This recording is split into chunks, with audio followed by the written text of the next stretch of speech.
नमस्कार। कक्षा सप्तमी विषय विज्ञान पाठ 4 ऊष्मा। हमने पिछले वीडियो के अंदर ऊष्मा के बारे में पढ़ा कि ऊष्मा को हम कैसे पता लगा सकते हैं कि ये कितना गर्म है या ठंडा है या ज़्यादा तपता है। उसके लिए हमने थर्मामीटर यानी तापमापी का प्रयोग किया और तापमापी को हमने दो देखे, एक डॉक्टरी तापमापी थी और एक उच्चतम या न्यूनतम जो प्रयोगशाला के अंदर प्रयोग ली जाने वाली तापमापी थी। उस तापमापी में हमने डॉक्टरी तापमापी का कहा था कि जो पाठ्यांक हम नोट करते हैं वो उतना ही रहता है बाहर निकालने के बाद में, लेकिन जो प्रयोगशाला वाली तापमापी है उसे पदार्थ से बाहर निकालने के बाद वो अपना जो पाठ्यांक होता है, जो उसका एक नोट होता है, वो नीचे आ जाता है, पारे की मात्रा नीचे आ सकती है। ये बारे में पढ़ा और तापमापी का प्रयोग कैसे करते हैं, उसके बल्ब को नहीं पकड़ते हैं और उसे जब नोट करते हैं या देखते हैं तो हमें उसे ऊर्ध्वाधर रखना चाहिए, क्षैतिज नहीं, यानी तिरछा नहीं होना चाहिए, वो एकदम सीध में होना चाहिए। उसी की वजह से हम उसका पाठ्यांक नोट कर सकते हैं। आज हम पढ़ेंगे ऊष्मा का स्थानांतरण। ऊष्मा का स्थानांतरण का मतलब है ऊष्मा एक जगह से दूसरी जगह जाना। कोई भी चीज़ होती है वो एक स्थान से दूसरी, यानी हम एक साइड से गर्म कर रहे हैं और वो दूसरी साइड से गर्म हो रही है, तो एक प्रकार से क्या हो रहा है, ऊष्मा का स्थानांतरण।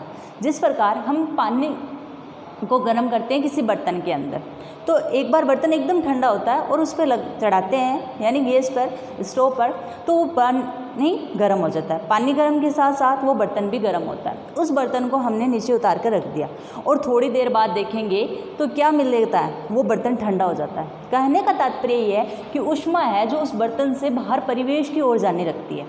तो यानी ऊष्मा है जो उच्च ताप से निम्न ताप की ओर प्रवाहित होती है। जहाँ उच्च था यानी वो पहले बहुत गर्म थी और वो धीरे धीरे क्या होने लग गई, ठंडी, और उसकी ऊष्मा कहाँ चली गई, परिवेश के अंदर। तो इसे हम एक प्रकार से ऊष्मा का चालन कहते हैं। इसके लिए क्या करते हैं कि एक छड़ होती है उसे एक साइड से गर्म करते हैं, तो हम देखेंगे धीरे धीरे वो पूरी की पूरी छड़ गर्म होने लगती है। यानी जिस साइड से हमने गर्म किया वो तो था उसका उच्च ताप, और जिस साइड से वो जा रही है वो निम्न, यानी जहाँ नहीं था वो वहीं से भी गर्म हो गई, तो इसको हम कहेंगे चालन। अब चालन के बाद एक और टॉपिक होता है संवहन। उसमें क्या होता है कि कोई भी हम जैसे पानी को गर्म करते हैं, स्टार्टिंग में जब पानी गर्म करते हैं, पानी को जिस साइड से ऊष्मा टच करती है, जिस साइड से वो उसके छूती है, तो वो पानी जल्दी गर्म होता है और ऊपर वाला पानी ठंडा लगता है। फिर क्या होता है, वो पानी भाप बनकर उड़ेगा और दूसरा पानी वापस क्या है, गर्म होने लगेगा। इस तरह करके वो पानी पूरा गर्म हो जाता है और इसको हम संवहन कहते हैं। तो उसी के बारे में आज कुछ चर्चा है। ऊष्मा उच्च ताप के लिए पिंड से निम्न ताप पिंड की ओर स्थानांतरित होती है। ऊष्मा है जो उच्च ताप पिंड, पिंड का मतलब है एक वस्तु, मान लो एक सामान कोई भी है, वो एक सिरे से उच्च ताप से कहाँ जाएगी, निम्न ताप की ओर प्रवाहित होती है। एक वस्तु से दूसरी वस्तु की ओर स्थानांतरित ऊष्मा 3 प्रक्रमों द्वारा होती है। यानी कोई भी ऊष्मा है वो स्थानांतरित होगी तो उसके लिए 3 प्रक्रम चाहिए। उनके बारे में जैसे अभी हमने पढ़ा वही है, एक है चालन, दूसरा संवहन, तीसरा विकिरण। चालन, संवहन और विकिरण। चालन हमने पढ़ लिया कि एक धातु के अंदर या छड़ के अंदर पढ़ते हैं वो। इसके बाद है कि ठोसों में प्राय ऊष्मा चालन द्वारा होती है। जो ठोस होते हैं, धातुएं होती है, उनमें जो ऊष्मा का प्रवाह है या स्थानांतरण होता है वो किसके द्वारा होगा, चालन के द्वारा स्थानांतरित होती है। द्रव तथा गैस में ऊष्मा का संवहन द्वारा स्थानांतरित होती है। यानी जो द्रव और गैस अवस्था में है उनका जो स्थानांतरण होगा ऊष्मा का, वो किसके द्वारा होगा, संवहन के द्वारा।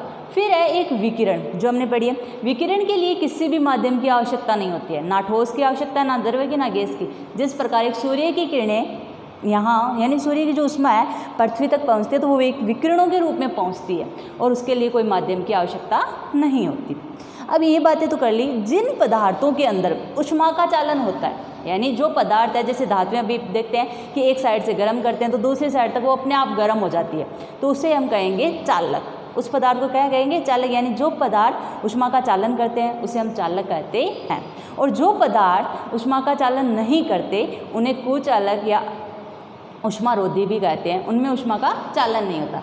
उसके बाद टॉपिक ऊष्मा चालक, वही जो अभी देखा है, वे पदार्थ अपने से होकर ऊष्मा को आसानी से प्रवाहित होने देते हैं। यानी वे पदार्थ जो अपने अंदर से ऊष्मा होती है उसको प्रवाहित होने देते हैं, एक प्रकार का रास्ता बना सकते हैं, तो उन्हें ऊष्मा का चालक कहते हैं। जैसे एल्यूमिनियम, लोहा, धातुएं जितनी भी होती है वो एक प्रकार की ऊष्मा की चालक होती है। और कुचालक जो प्लास्टिक या लकड़ी है, इसीलिए बर्तनों के हत्थे और जो पकड़ने के हत्थे होते हैं वो प्लास्टिक या फिर लकड़ी के बनाए जाते हैं।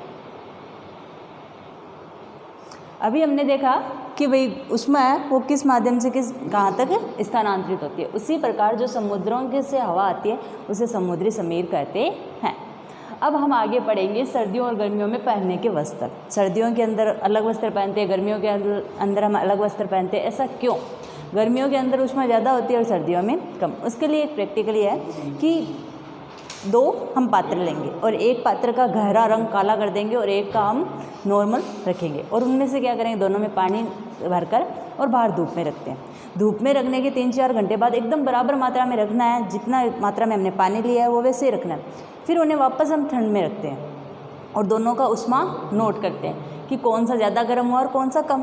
फिर क्या करते हैं, उसी पानी को या फिर पानी को हम 60 डिग्री सेल्सियस पर गर्म करके और एक ठंड में रख देते हैं कमरे के अंदर और फिर 3-4 घंटे बाद हम वापस उनका देखते हैं कि जल्दी ठंडा कौन सा हुआ है। उसके आधार पर देखेंगे तो गहरे रंग का पात्र है वो ज़्यादा गर्म रहता है और उस जो एक हल्के रंग के पात्र से।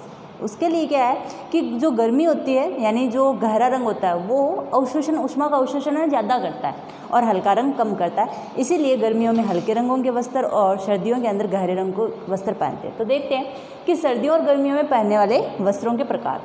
गहरे रंग के वस्त्र हल्के रंग के वस्त्रों की अपेक्षा ऊष्मीय विकिरणों को अच्छे अवशोषक होते हैं। जो गहरे रंग के वस्त्र है वो हल्के रंगों के वस्त्र से क्या है, अच्छे ऊष्मा शोषक है, यानी ऊष्मा का क्या करते हैं, शोषण करते हैं। यही कारण है कि हम गर्मियों में हल्के रंग के वस्त्र व सर्दियों में गहरे रंग के वस्त्र पहनते हैं।